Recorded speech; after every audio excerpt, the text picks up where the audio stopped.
Hello and welcome everyone, I'm the Rambling Director. And in our current world, where cynicism has become the new intelligence, I think that A Christmas Carol is now more important than ever. You see, we live in a culture that more and more frequently is valuing intellectual intelligence, despite the fact that people perpetuating it are almost always not very smart people, as opposed to emotional or spiritual intelligence.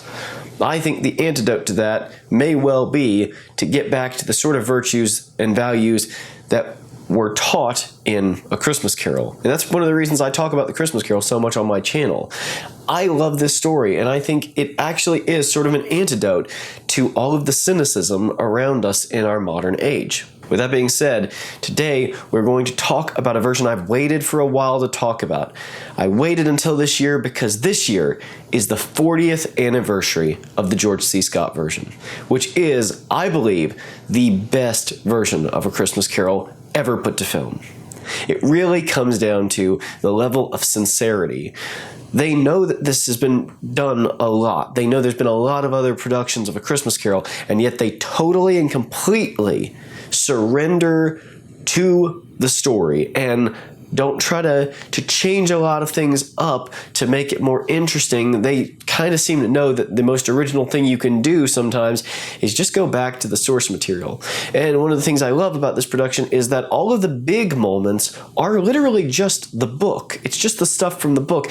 But the small moments are what they tweak. The small moments are what they add. And it adds layers and layers of subtext, a little bit like the Alastair Sim version did. It's just a great version, and that's what we're going to talk about today. And this version, without doubt, has the best music of any Christmas Carol movie. Just listen to a few of my favorite selections right here.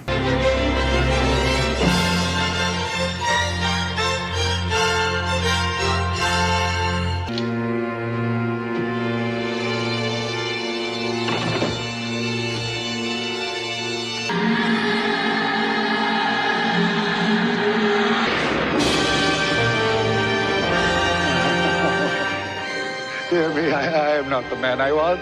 We meet Ebenezer Scrooge, our main character, played by George C. Scott. If you don't know who George C. Scott is, you really have to watch more old movies, okay? Because George C. Scott might be the greatest American actor of all time. He is just brilliant. He's classically trained. He's got this beautiful sort of performative style, and yet the subtlety and subtext and emotion that we come to expect from a modern performance. I think in the same way Olivier or Orson Welles is a very modern actor and yet also somehow a very old-fashioned actor, George C. Scott is that same sort of heavyweight performer. Just never pulls any punches, never holds back. A little bit like James Cagney, he sometimes goes for the fences, but he never hams it up. He's never taking it too far. He knows exactly when to pull back. And this is probably his most subtle performance ever. And this is, I think, the greatest performance of Scrooge. Alastair Sim is a great Scrooge too. Definitely my second favorite. But there's something about George C. Scott that I like better. And it's the fact that he remains the same man after his redemption, just inherently the same person. There's only one moment, which I'll point out when we get to, where he kind of breaks character and goes a little bit bigger than this character typically goes, but it's totally warranted, totally makes sense, and it actually is one of the moments of the film that actually brings tears to my eyes. George C. Scott gives, I think, the greatest performance of any Scrooge ever. When he changes and becomes a new man, he's not in everybody's face, laughing in their face like Jim Carrey, but he's also not quite as, he doesn't turn back into a kid the way Alastair Sim does. He stays very reserved because that's just who he is. The change is internal. It's, I think, what they tried to do with Guy Pearce's Christmas Carol and failed phenomenally at. We also meet Bob Cratchit, who is played by David Warner. Now, a lot of you youngins might know David Warner as Lovejoy in James Cameron's Titanic, but the man is an incredible actor with a really wide-ranging career, including playing in another Titanic movie years and years earlier. Just kind of a thing for you to go and check out. You need to watch more David Warner movies. He's a fantastic actor and just incredibly underrated. The film opens with Roger Rees giving the narration from the book. Marley was as dead as a doornail, etc. Then we get a great piece of music that opens the film. And then when we meet Ebenezer and Bob, they are in the counting house as they are in most versions. But what I love is just how this version is it's all about the characters for this version. The story is almost secondary. The story is happening and moving things along, but the characters are the important thing. And in fact, the characters are moving the story forward. And what I think this version does so much better than most any other version I can think of is that Scrooge is a real person. And I think I'll probably say that a lot during this review, but Scrooge is just a real person in this, okay? And so he's not just a mean old man who wants to hurt other people because he's been hurt. And he's not a psychopath like Guy Pearce. This is a real dude. He has a real logic. And the film expresses that logic. So Bob wants to put coal in the fire. Okay, big whoop. Tons and tons of versions do that. What's different is George C. Scott says, these are garments, Mr. Cratchit. Garments were invented by the human race's protection against the cold. They may be used indefinitely. Cold is momentary, and cold is costly. It's not like he just hates Bob and wants him to suffer. He's just a man with a funny turn to him, and we find out why. In some way, I think Ebenezer, in every version, but this version, because of that little moment, it's so much clearer. Ebenezer gave up everything for the pursuit of money. And so he has to keep trying to save money. He has to keep hoarding money and being a cheapskate, because if he is, then the loss of everything that led him to this isn't in vain. He can't be a generous soul, because if he is, he's giving away the very thing that cost him his life. Not, his more mortal life, but the life that was worth living. Roger Rees then comes in, and it turns out he's playing Fred, and he is the best Fred. You're going to hear me say that a lot as well. George C. Scott is the best Scrooge. David Warner is the best Bob Cratchit. Well, maybe with the exception of, he might be tied with somebody else, but Roger Rees, definitely the best nephew Fred. I love Roger Rees. Roger Rees is a person that you recognize, but I feel like a lot of people don't even know, don't know his name. This guy has been in a ton of things. He even had a little stint on Cheers. In this, he is totally sincere. And again, it's just, that's the thing about this movie. It's so sincere. Fred in this is jovial. He's filled with joy. He is a light to the life of those around him. And yet, unlike many versions, he's not bombastic. He doesn't come in and start screaming at people like Colin Firth's Fred does. No, he just comes in. He's just a normal guy, but there's something deep in him that is just, you can feel the joy and the love radiating off of him. Some people play Fred as if he's naive. He's so happy that he's naive, which is not the case, okay? To be filled with joy doesn't mean that you're never sad. It doesn't mean that you are an idiot who doesn't realize life is hard. Fred gives a speech in the book, which is almost here in its entirety in this film. It gets cut really short in a lot of other versions. This version does cut it down for time, but it's still, the majority of it's there. And the speech is talking about how Christmas is a kind time where people open their shut-up hearts and view each other as fellow travelers to the grave. There are a great many things from which I might have derived good, from which I have not profited, I dare say.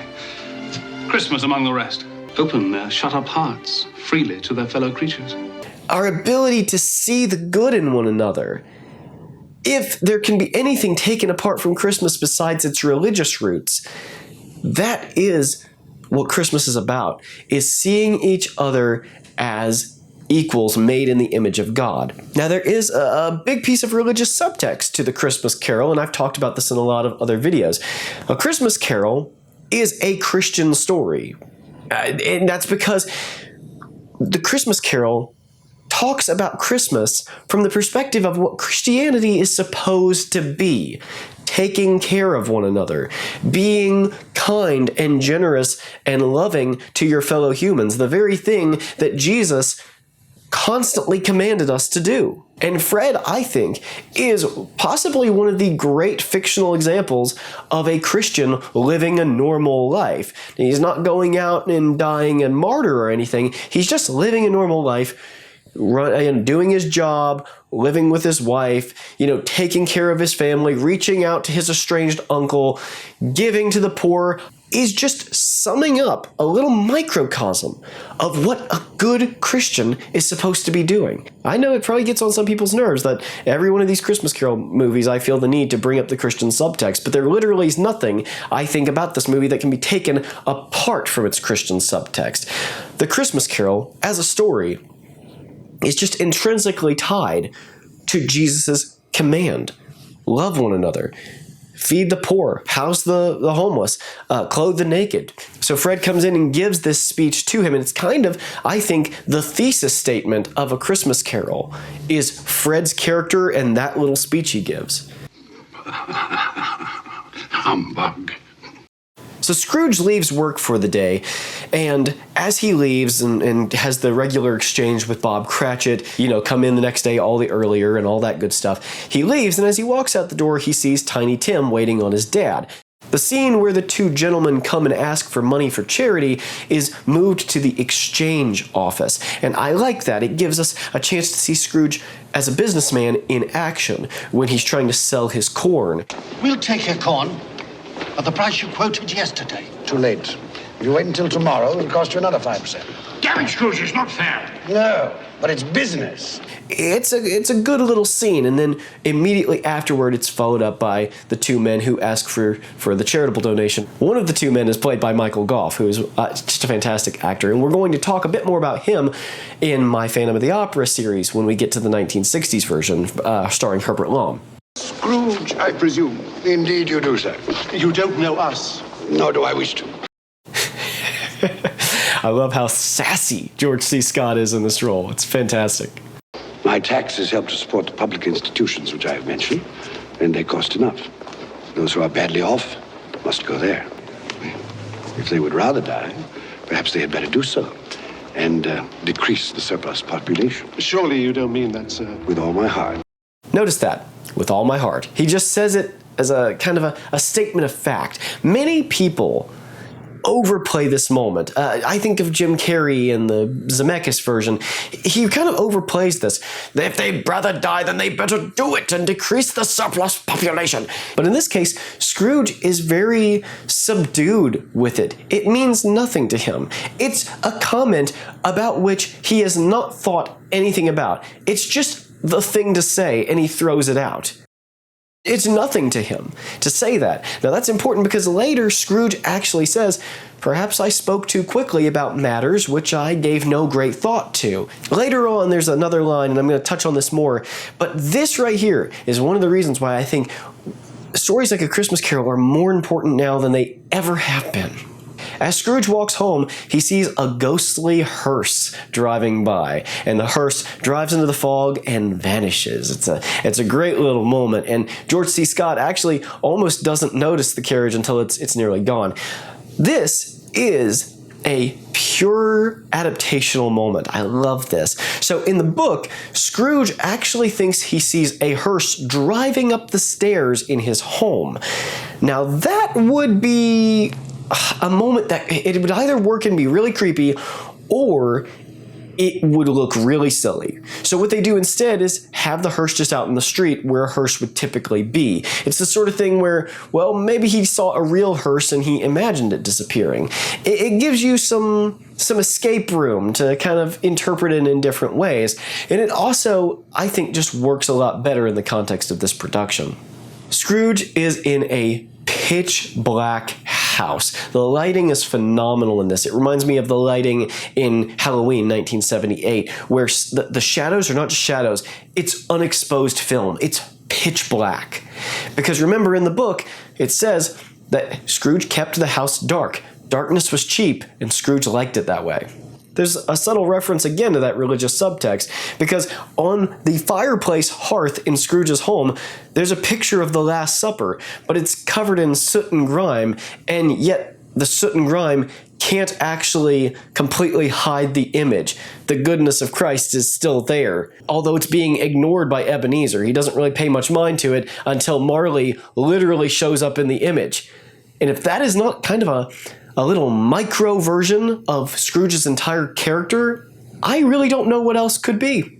Next, Frank Finlay shows up as Jacob Marley, and he is, again, just the best Marley I've ever seen. He actually understands the lines he's saying, and he gets across the idea that he is a soul in purgatory who is straining under the weight of the guilt that he feels for what he has done in his life and for what he failed to do. Besides the strain on his voice, Frank Finlay actually shakes under the weight of his own chains. I love that he's solid. He's not transparent like some Marleys are, and he's not floating like in the Zemeckis version. His chains feel like they are heavy. They feel like these chains actually are attempting to drag him into hell. And besides the great physicality of shaking under the chains, the fact that when he picks up the chain, he strains to lift the weights of whatever are in those great metal boxes, there's another little subtle detail. And over the years, I've looked many times throughout the scene just to make sure, so that when I say this, I'm not telling you wrong, Frank Finlay never blinks as Jacob Marley. In life, my spirit never roved beyond the narrow limits of our money-changing hole. Mankind was my business. The common welfare was my business. So Marley leaves, and as he leaves, we hear the wailing souls of the damned, or the souls of those in purgatory, whichever way you want to interpret it. I think both interpretations are valid, but whatever the spirits are doing out there, you hear them wailing. You don't see them like you do in a lot of versions, but I actually think that's more effective. Whatever we can imagine those souls suffering with is way worse than anything you could show us. And we close out the Marley scene with just a spectacular little line and a spectacular little bit of acting.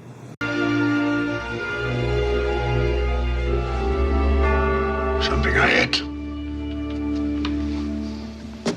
Kind of reminds me of the Simon Callow performance in the animated version where Marley leaves and he's like, well, I simply do not have time for these delusions.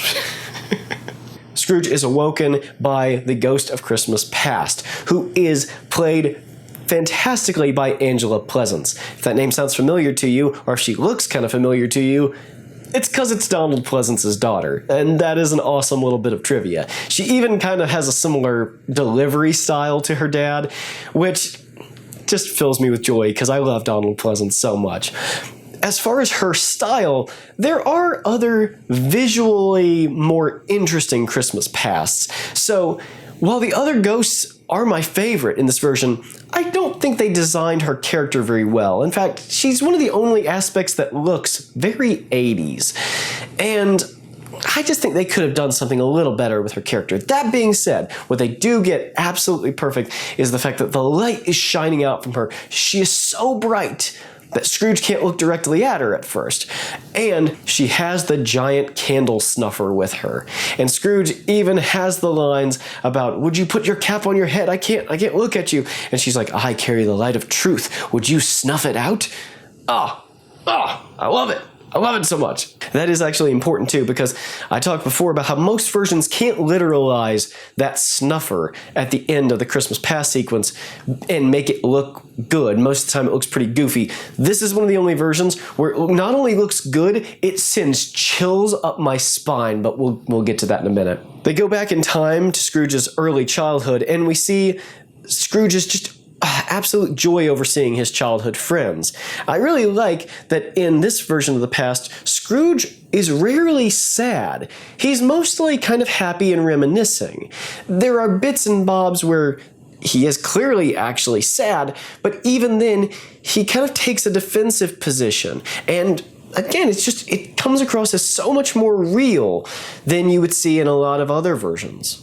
They have those great lines from the book where Past says that as a kid, Scrooge didn't have any friends. But Scrooge says no, he had Ali Baba and Robinson Crusoe, and those were his friends. His books were his friends. But not a real child to talk to.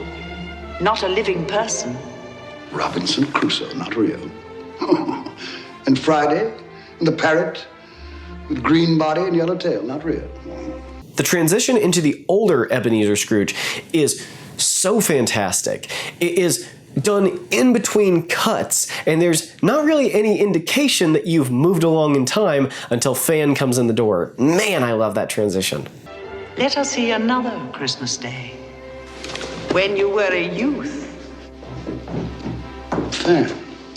I love the casting of Fan in this version, particularly because she looks like Roger Rees. You see, they keep mentioning the fact that Fred and Fan have a family resemblance that's incredibly strong, and it's kind of the basis for Scrooge to finally get past his dislike of Fred. But in a lot of versions, they just don't look anything alike. But Roger Rees and this lady do look like incredibly similar. It actually does look like they could be related. In fact, I double checked just to be like, maybe they actually are, but I couldn't find anything to say they were. She even has a very similar rhythm of speech to Roger Rees. The casting for young Ebenezer is good too, besides his accent.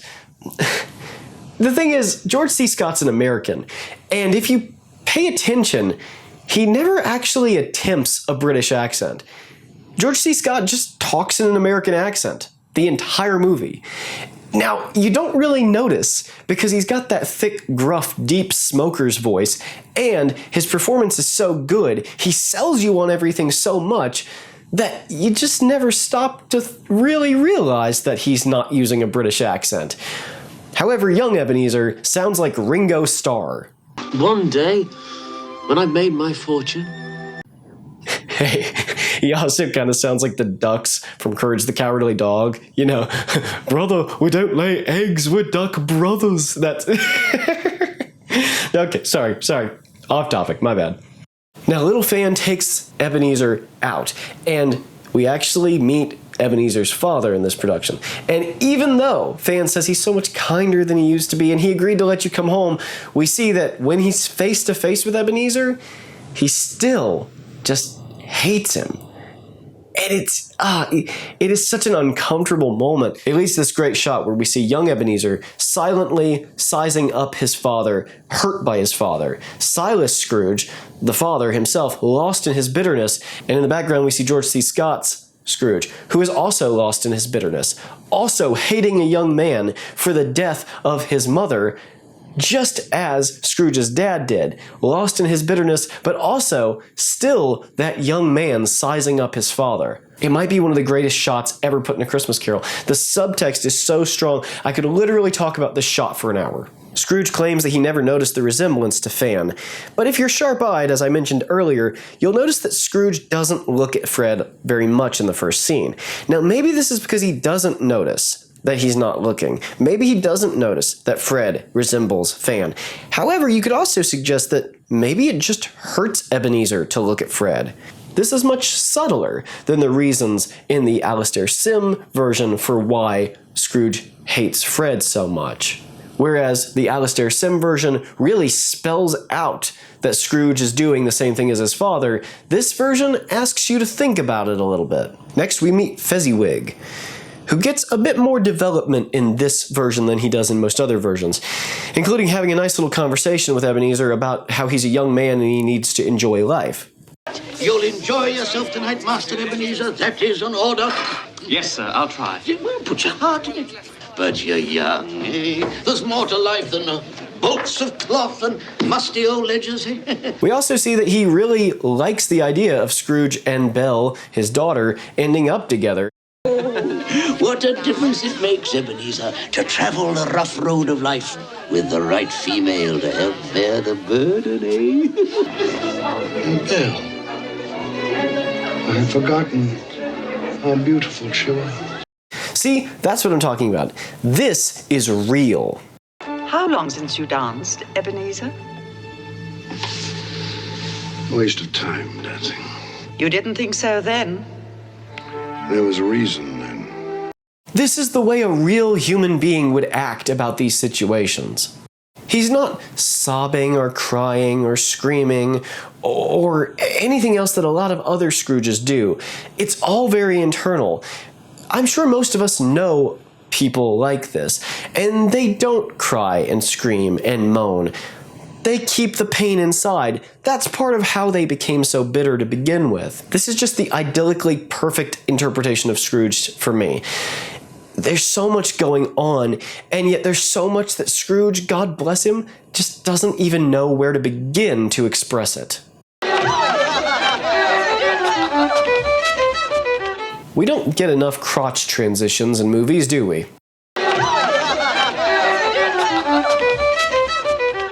I really like the subtlety here as well. Old Fezziwig. A silly man. Silly? Why silly? He kind of peters off into his own thoughts. The happiness I gave was quite as great as though it had cost £1,000. Just small things. And I have said that I like bigger performative styles of acting, like in old movies. But there is something to be said about finding the perfect balance between them, which is very hard to do. And George C. Scott virtually always does that. The breakup scene between Belle and Ebenezer is outdoors this time. It's a little bit like taking the scene with the donations out into the exchange office. It gives us a nice change of scenery, and it helps to separate this version from some other versions. You can tell that this actually would influence other versions too, because the Muppets Christmas Carol would later do the same thing. There's really beautiful, quiet music and subtle sound design, right up until Belle leaves him. Ebenezer, I release you. You are a free man. I let you go with a full heart. May you be happy in the life you have chosen.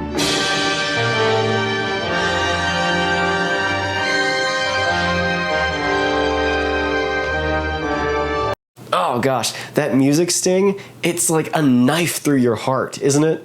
Also, when Belle is talking to him, they have this little exchange, which really gets across why she's struggling with him so much. Win me now.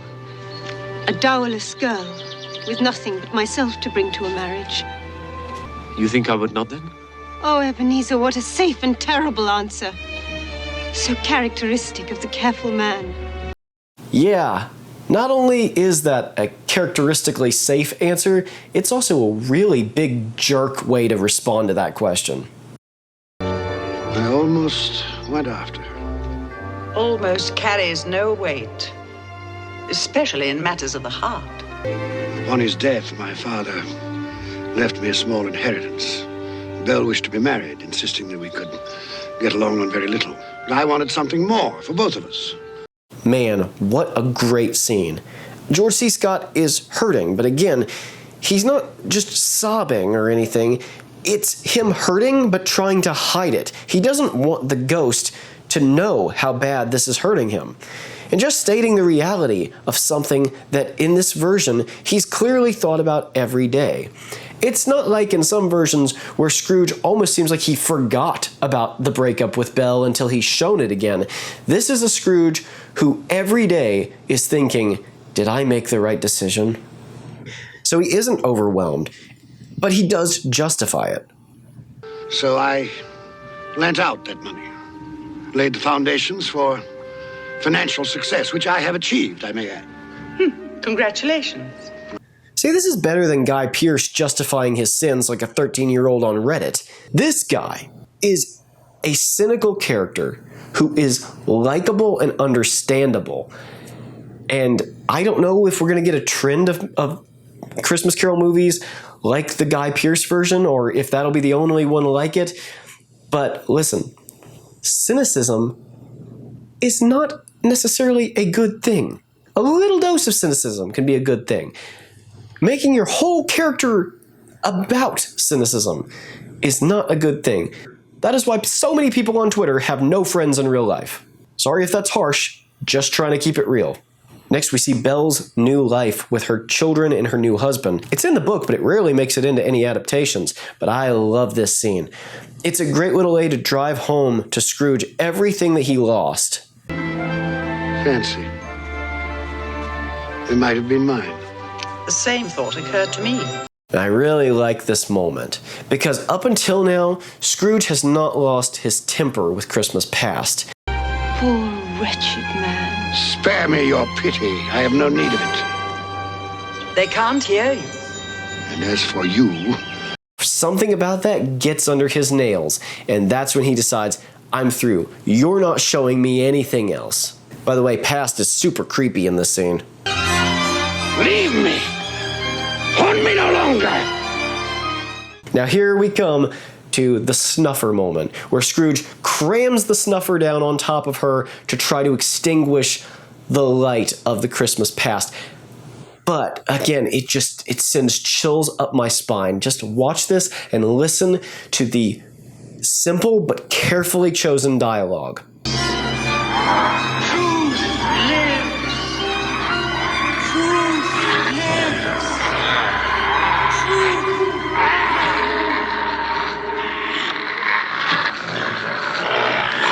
Truth lives.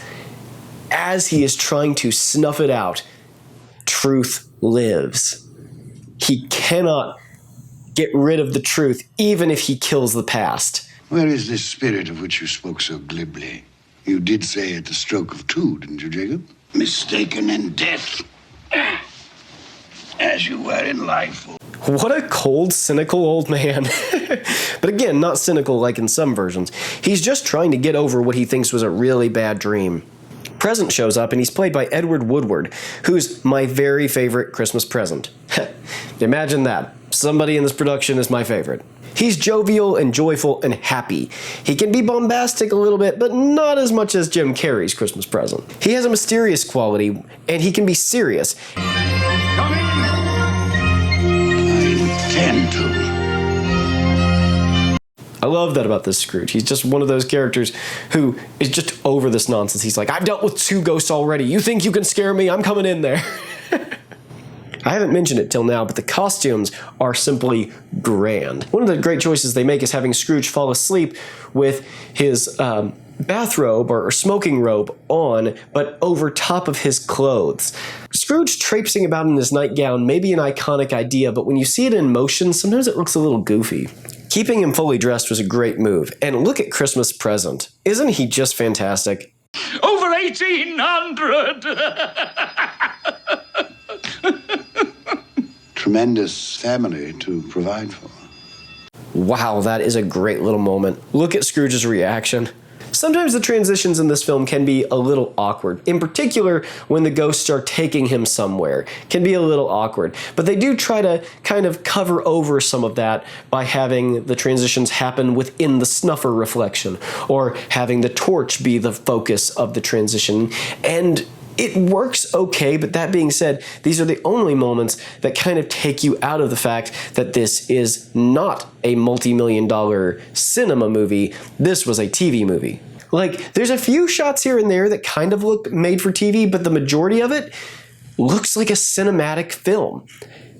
And up until I was a certain age, I didn't know that it wasn't. I thought it was just a movie that, had been trimmed for TV. I had no idea until I was older that it was made for the television. There's no explanation for what the torch's power is that Christmas Present holds.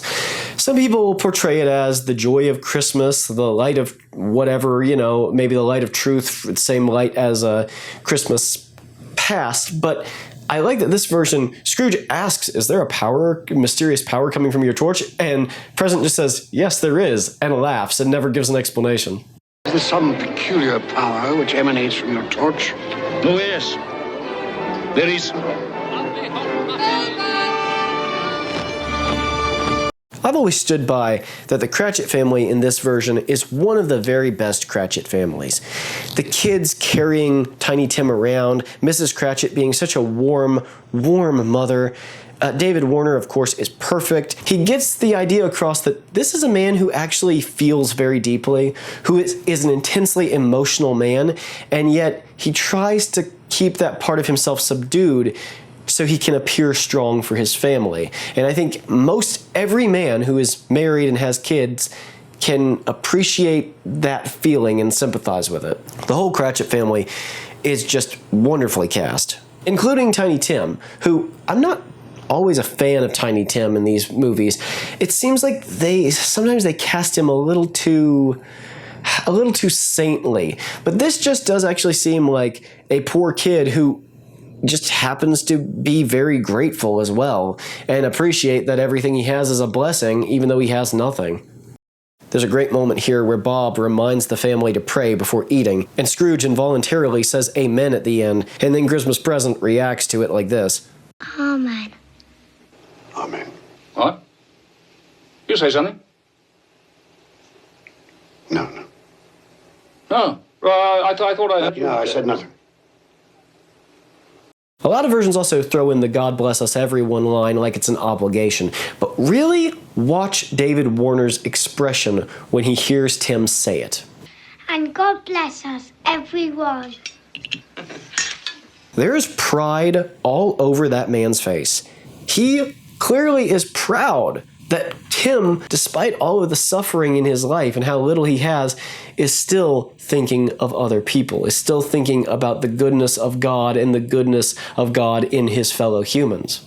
Again, that's kind of the whole message of the Christmas Carol. I think I pointed this out in another video, but I have seen some big name critics who say, I don't like the Christmas Carol because the Christmas Carol basically says if you don't celebrate Christmas, then you're a jerk. And I celebrate Christmas, but I'm not a jerk. And I don't think anybody else is a jerk if they don't celebrate Christmas. That is not what the Christmas Carol is about. And the fact that there are analysts and critics who are so surface level that they cannot see that the Christmas Carol is about charity and kindness towards your fellow man, and seeing the image of God and the goodness in other people all year round, you've completely missed the point. And again, these are adults, okay? There's no way that they're just not paying attention. Most critics and most analysts on YouTube just do not pay attention to the movies that they're talking about. And I hate to say that, but like, it's the truth. It's just the truth. If all you see is that the Christmas Carol is about a guy being forced to celebrate Christmas when he doesn't want to, then either you have an agenda or you're not paying attention. But if he is to die, then let him die, and decrease the surplus population. Use my own words against me. Now we come to my favorite line of the whole movie. So perhaps in the future you will hold your tongue until you have discovered what the surplus population is and where it is.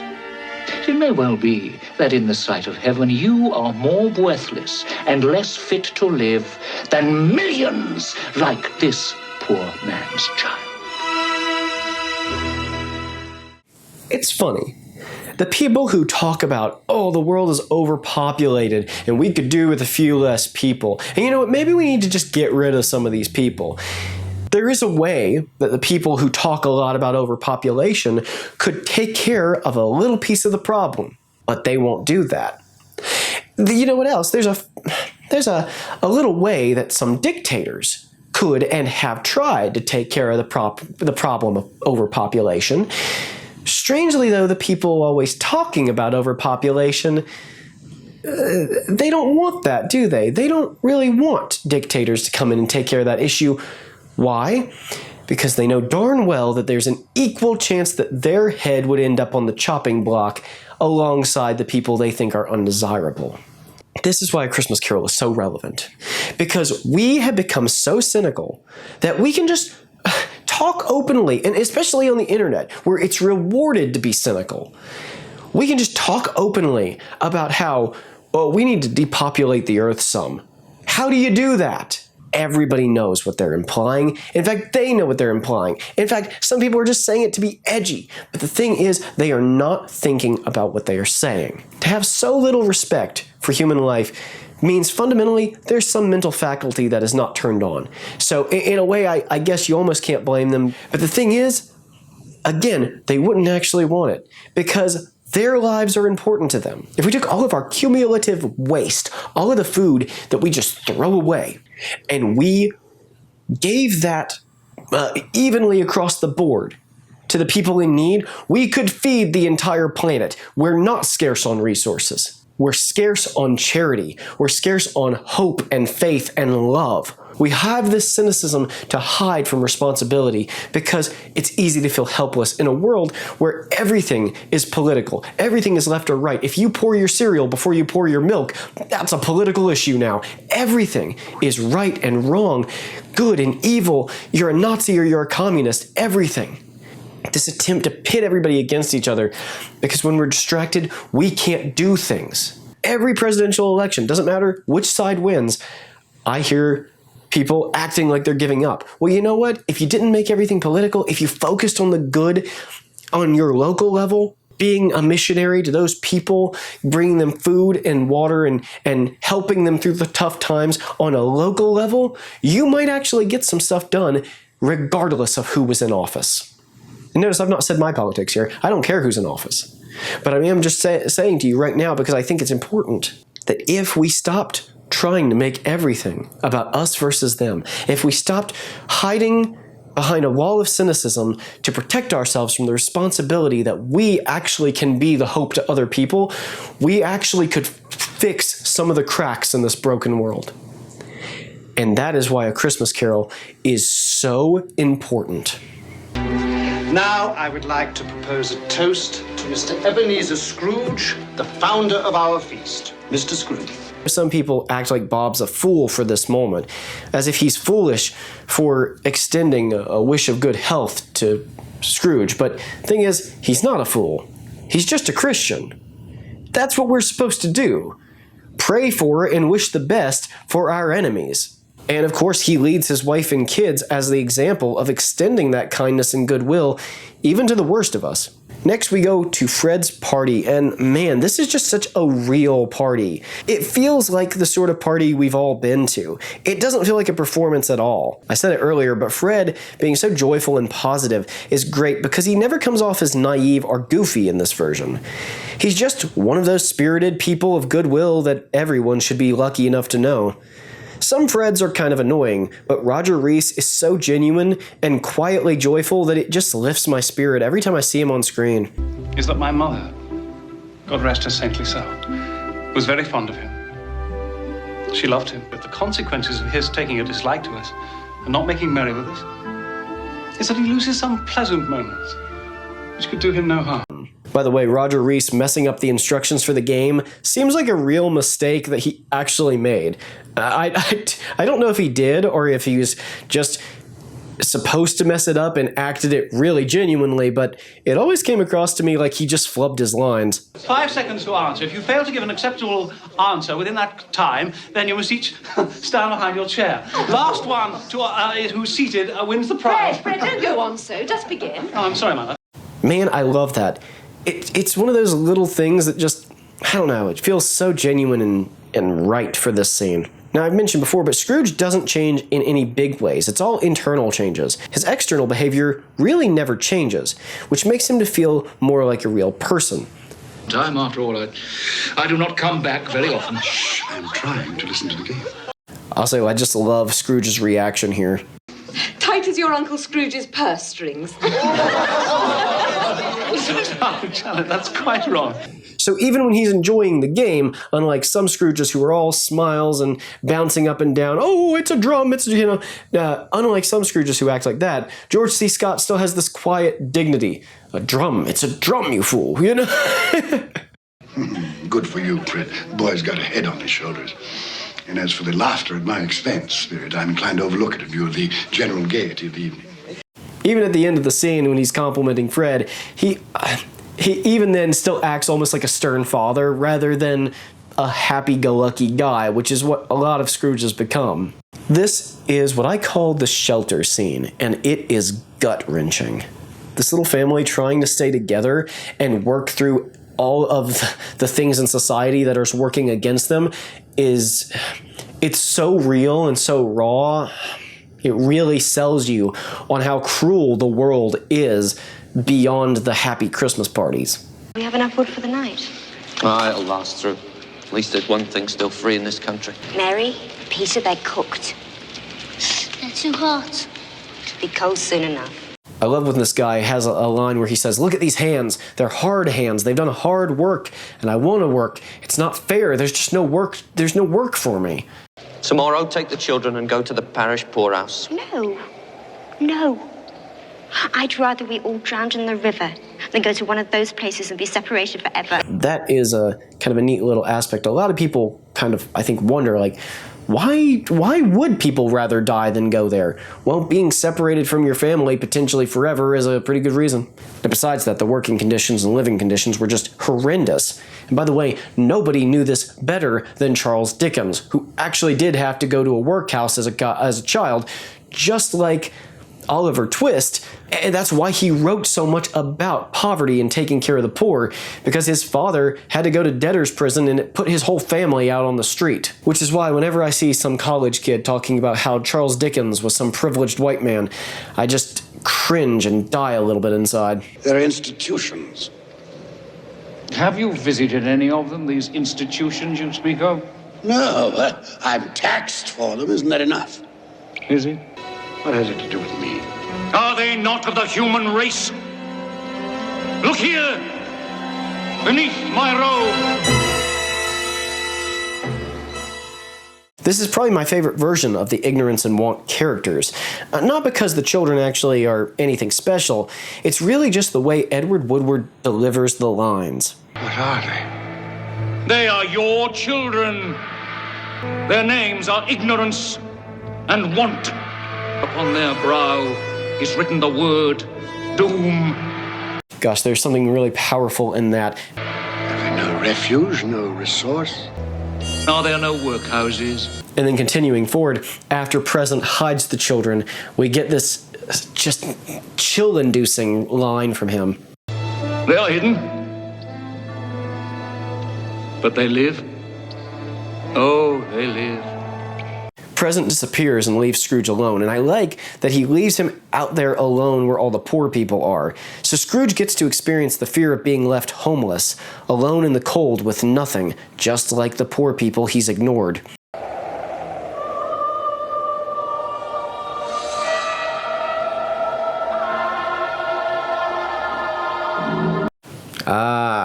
Well, you knew this was coming if you saw my other videos.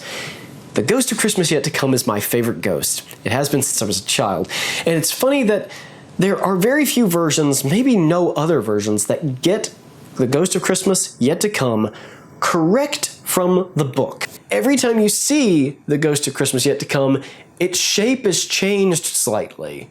In fact, there's a couple times where we see it actually expanding and getting broader, and then shrinking back and getting very skinny. Every time we see it, it's changed slightly. And again, that's just like the changing nature of things to come. Now, there's a couple other things about The Ghost of Christmas Yet to Come that I think are just masterful, which obviously are not in the book because they're lighting and sound effects. From the point of view of lighting, I love that there's just this light coming from nowhere that illuminates The Ghost of Christmas Yet to Come. Why? Because the past obviously shines a light. The past has its own light to shine because it existed, and it's still there. The truth of it lives, right? But the future can only be illuminated by the past and the present. So past and present have lights associated with them, whereas Yet to Come has a light which shines out of nowhere to illuminate him.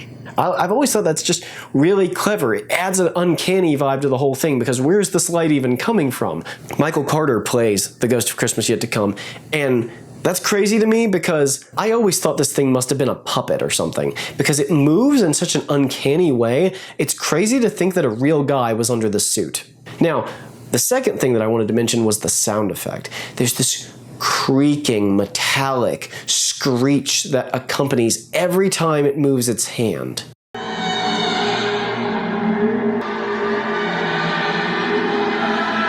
You're not going to believe this. That sound effect is the sound of a cemetery gate opening and closing. How much more brilliant could you get? Yet to Come takes Scrooge to the exchange, and I love that he's a shadow on the ground. I'm not sure, but I think this might have influenced a couple of the shots in Robert Zemeckis' version. The lighting overall is just so brilliant and so different from every other part of the film. It's almost impressionistic at times. Scrooge hears the people at the exchange talking about his death, just like in most versions. But watch the lighting change as we transition. The transition between almost every location in the yet to come sequence is punctuated by thunder and lightning. And you might think that's kind of cheap or cheesy, but when you see it in context, it works, and it really is quite scary and intimidating. Scrooge is taken to his bedroom, and I actually like that instead of just shaping the body underneath the sheet, like Scrooge, we actually see that it's somewhat skeletal and frail underneath. And that kind of tells a tale in itself, doesn't it? Also, look at the Ghost of Christmas Yet to Come at this window. This image actually is what I always imagined the Dementors in Prisoner of Azkaban looking like when I read the books. We get the exchange and the bedroom scene, and then we end up at the dealer's where Mrs. Dilber is trying to sell Scrooge's goods away after his death. Now, they really try to drive home that Scrooge was completely without anybody around, that he died alone, by having Mrs. Dilber say this line. And it's one of the only parts of the movie that is a little goofy to me. Instead of lying there, gasping out his last, alone, by himself. Scrooge recognizes his things, and just George C. Scott's reaction is just so beautiful. And this is where we actually do start to see the real fear and dread of what is happening sink in, and he finally is unable to hide or conceal his emotions any longer. The person she speaks of, that could not be me. A similarity, perhaps. £1 5 3. Not a penny more if I was to be boiled for it. Scrooge really gets from this a feeling of how little his life is worth after all he's done. About £1.53. Scrooge is really upset by this whole exchange and demands that the Ghost of Christmas Yet to Come show him some tenderness, some depth of feeling. We get another really good transition, and this is very similar to Christmas Past transition that I praise so much in the past sequence. Yet to Come takes him to Bob Cratchit's house, and before going in, we get this really great line from Scrooge. You're devilish hard to have a conversation with. The family are sitting around reading from the Bible, reading the words of Jesus that to enter the kingdom, you have to be like a little child. I've always thought this was really great in the book and in every version that includes it. It's a great little piece of subtext that not only Tiny Tim is now in heaven and they can be comforted by that, but also the knowledge that he actually is sort of a role model for them all to live up to. As Mrs. Cratchit says, even though he was just a little child, he was very mild and loving and kind and generous, and that's something to aspire to. Mrs. Cratchit in this version is just such a tender mother. I love that about her. I also love this kid who tells a whole story just from her eyes. I believe this kid actually lost a sibling. Bob Cratchit attempts to hide his emotion as he comes in, and again, David Warner's such an underrated actor. Just watch a couple little selections of this great performance he gives. Quiet and green. You shall see it on Sunday. We shall all go on Sunday. My little child. And when I told him, he said that he was heartily sorry for me. And,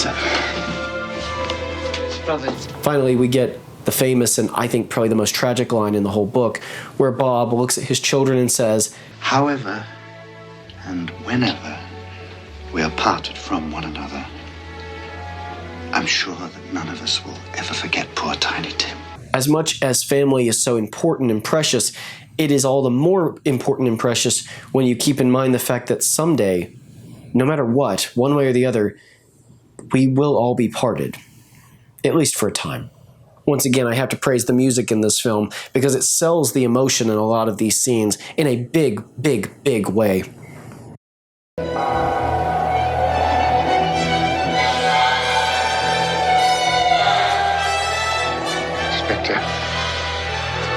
Okay, so we're finally at the finale. Scrooge is taken by the Ghost of Christmas Yet to Come to see his own grave. Now, I really love the build-up here, just how George C. Scott hesitantly, he keeps getting closer, he keeps almost looking, and then, no, tell me this thing before I look. Are the things you have shown me the shadows of the things that will be? under the shadows of things that may be only. Now, of course, the book originally and almost every other version has this point where Scrooge sees his own grave. It's the finality of death, right? But a lot of people do question, why exactly is that the finale of Scrooge? I mean, did Scrooge not know he was going to die? And of course, after I say this, there will be some people in the comments who will list a few more possible interpretations. And I would say most interpretations are valid in this case. So, what does it mean that Scrooge has to confront his own grave at the end? Well, for one, it's the final, no pun intended, the final nail in the coffin. Most versions portray this as if he actually died that very night. In fact, in the Zemeckis version, they go so far as to show the date being that very night. And several versions actually have Scrooge pleading, "Oh, please don't tell me I'm dead. Please tell me I'm not dead yet." Because they have this understanding of like, that was it. This was his life flashing before his eyes. This was his torment to get ready to go into either hell or the same sort of purgatorial state as Marley, was understanding the full impact of his inaction, not just his actions. Again, that goes along with the Christian idea of judgment, that Christ will judge us. And of course, Christ says, whatever you did to those poor people, you did to him. So in a way, it's the finality of, that's it. That's the end of the line, buckaroo. What you did or didn't do, that's it. On the other hand, there's the build-up to the moment of seeing the tombstone, where Scrooge realizes that there's nobody to mourn him. His life ultimately made about as much impact as if he hadn't existed at all. And the impact that he did leave was all negative. There's nobody to mourn him. He's going to lay there in that grave, unloved and forgotten. And probably the only emotion anybody will feel about the fact that he's there is joy. There is, going along with that religious subtext we keep coming back to, another interpretation, though, that I want to draw your attention to because I don't hear many people discuss it. Remember in the Simon Callow version, the animated version, there's a moment where Scrooge says, "I can keep Christmas if that's all that's required," and it's that moment when his chain is locked around him. I think that is a cool moment in that production, but this film is not nearly so over the top. However, all Scrooges, more or less, are applicable to the interpretation I'm about to give you. You see, Scrooge may well be a person who never goes to church, but he also could be a guy who goes every Sunday. Lots of people go to church every Sunday like it's a social club and never act like Christians. So this, I think, could also be a call to action to him, that you have to actually live a life of charity and self-sacrificial love in the way Christ did, if you want to escape the grave, which is exactly what Christ promises. In dying to yourself and your own selfish desires, you rise with him in resurrection. There is a sort of symbolic resurrection going on here, after all. He sees himself dead in the bed. He sees himself buried in the grave. And at his own grave, he has to vow to die to his own selfish desires. He also has to vow charity and benevolence and kindness and to see his fellow man as the image of God. At which point he is then resurrected, waking up from bed, waking up from the sleep of death into a new life on Christmas morning. Effectively, on the day that Christ was born, he is born again. Now, you might say that I'm reading too much into that, but when we're talking about the writing of somebody as brilliant as Charles Dickens, I would not rule out that he thought all of this through. Scrooge is really only in tears twice in the movie. The first is out of fear at his graveside when he realizes that that's it, he's probably dead, and the spirits are about to usher him into whatever hellish afterlife awaits him. The second is the next morning when he wakes up and realizes he's alive. Lines like, "Heaven and Christmas time be praised for this," or promising that he will not be the man he was, and saying, "I say this on my knees, Jacob Marley, on my knees." These are some of the most powerful readings of these lines, and again, a couple of little details added in there which makes the lines even better for this adaptation. Scrooge gets up, goes to the window, and has the classic interaction with the young boy in the street, telling him to go and buy the turkey. In this version, George C. Scott is just giving the asides just outright, and he's treating them almost like he's talking to himself, and he's the only actor I've ever seen do those lines and make them sound realistic. It sounds like something that you would genuinely just say to yourself. The spirits did it all in one night. Well, they can do anything they like, of course they can. Hello, my fine fellow. What? The one as big as me? Delightful boy. Pleasure talking to him. Yes, the one as big as you. He is so overrun with joy in that moment, I could buy he just would say things like that under his breath. Once he tells the young boy to go and buy the turkey for him, we get some of the classic lines like, I'm light as a feather, I'm as giddy as a drunken man. I was light as a feather. I'm as happy as an angel. Oh, I'm as giddy as a drunken man. And again, I just think George C. Scott plays it better than any other actor I've ever seen. And I told you we'd get back to it, but this is the one moment that he leaves his subtle, self-contained performance behind, and it's at the moment of his redemption. It's this moment where he jumps on the bed like a little kid and announces a Happy New Year to the whole world. Merry Christmas to everybody, and a Happy New Year to the world! Now, he never acts like this in the rest of the movie, and it's what makes that moment so sharply contrasting, and again, it just makes me tear up. It's so joyful and so wonderful. You can feel his redemption, the joy and the relief of all these years of bitterness finally just crashing to the ground, and him opening up to the possibility that he actually can see the world in a new light, and maybe be the light of the world. We see the turkey delivered to the Cratchit family, and it's a wonderful little moment. And God bless us all, everyone. And God bless us all, everyone. Then when we go to Fred's house, we see Fred is giving his wife Janet a gift, and it's just such a sweet little exchange. It doesn't add anything to the story or to the plot, but again, this version cares more about the characters than the plot. And so we get this little private, intimate moment between Fred and his wife, and it just builds up all the more what great characters they are. Scrooge comes over, and I just love the way Roger Rees plays these moments. He's stunned, and in some moments he's almost even defensive, like he's expecting Scrooge to come into his house and start ripping down the holly and boil him in his own pudding. But at the same time, because he's such a hopeful person, he can't help but hope that this is what it actually turns out to be, which is Scrooge apologizing. Well, I've come for 3 reasons. To beg your pardon for the things I said about Christmas. That was a humbug, Fred. Was it? I didn't know it then, but I know it now. I particularly love this moment when Scrooge tells Fred how much he loved his mother. I see the shadow of my sister in your face. I loved your mother, Fred.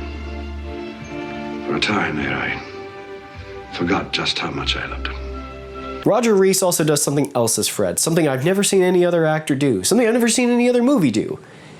He says the word hurrah and makes me believe that there is no other word that would possibly work better for the scene. Of course it's still in force. Hurrah! There's no other actor I've ever heard say hurrah and make it even sound realistic, but when Roger Rees says it, I feel like it's the sound my soul will make on Resurrection Day. Now, notice also that after his redemption, Scrooge smiles a lot more. But again, he's still not different. He still acts the same as he ever did. He's a quiet, subtle, self-contained man, and he stays a quiet, subtle, self-controlled man. That being said, he does smile a lot more, and his interactions with people show he's not just calculating, he is listening to what they're saying, which is a complete 180 from his character earlier. This is a man who is a completely different soul at the end, and yet you don't feel like the actor is playing a different character. Then we get another line that brings tears to my eyes. It's so simple, it's not overplayed, there's no big bombastic speech or anything. It's just a quiet little prayer Scrooge says aloud in the presence of Fred and Janet. You've made us both very happy, Uncle Ebenezer. Have I? Yes. God forgive me for the time I've wasted. I really have nothing else to say about this moment other than it is my favorite scene in any version of A Christmas Carol. 9 o'clock late again, eh, Cratchit? We'll see about this. Well, Christmas is over, and the next day, Scrooge is waiting on Bob, who's late for work. And you can tell that Scrooge is overjoyed Bob is late for work, because he's probably been planning this since the night before. When Bob comes in, finally, Scrooge stands silhouetted to the window. It's a great way to keep us from seeing the fact that he's still wearing that bright red vest. Therefore, I am going to double your salary. Double my salary, sir?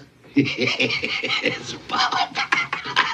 When Scrooge doubles Bob's salary, he gives that great smoker's laugh, and you can just see the joy in his eyes. And everything he says is just so genuine and sincere that you know that he is making promises he is going to keep. And we get one last little bit of great acting from David Warner as he processes the changes he sees in Mr. Scrooge. What's the matter with you? Nothing, sir. Well, it's just... nothing. Thank you, sir. We close, as many versions do, with Scrooge telling Bob to put more coal on the fire before they freeze to death. Buy some more coal before you dot another I, Bob Cratchit. Yes, sir. But again, I think it works a lot better in this because we've seen that this is not just Scrooge being bitter. He had a mental process that gave him the idea we didn't need to make up the fires any bigger. And so when he changes in this version, it's not just that he's more generous, he's had a metanoia, a change of mind. He thinks differently. So this line is not a throwaway, oh, I'm kinder now sort of line. This line has now become inextricable from the character that we've been going on this journey with. Once again, we see Bob's reaction. And Bob's reactions in this final scene, both of them, are really so important. All of his goodwill that he's shown towards Scrooge, toasting his health over the years, even as he was undervalued and overworked, even as his wife hated him doing it, just came back to him in full force. Bob's positivity is shown as correct. He was right to pray for his enemies and hope for the best from a situation he couldn't change. Now, sure, some of you will say, well, in real life that doesn't happen. Yes, it does. Yes, it does. It happens all the time. Now, it doesn't always happen, but situations like this where people change, it does happen. It's normally less dramatic than three spirits visiting you on Christmas Eve, but nonetheless, people do change. People do have life experiences that alter them and make them into the kind of loving, gentle people that they were not before. And although many in our modern culture would call it naive, having that hope and daring to pray for it is not stupid. It gives your life a deeper meaning. I always find it funny when non-religious people are saying we should add meaning to our own life or find our own meaning in life. And yet when people do it in this way, oh, you're naive and you're stupid and you shouldn't do that. Well, why? Finally, Roger Rees as Fred narrates us out, giving the classic lines from the book that Scrooge was better than his word. He became as good a friend, as good a master, as good a man as the old city knew. May that be truly said of us, and all of us. And so, as Tiny Tim observed, God bless us, everyone. This production is perfect. I just find nothing wrong with it. Unlike every other version of A Christmas Carol, I just can't see anything in it that I don't just love. It is classic in everything from the design, to the costumes, to the direction, to the writing, to the acting. There's just nothing wrong with it. It gets across the story better than any other version, in my humble opinion.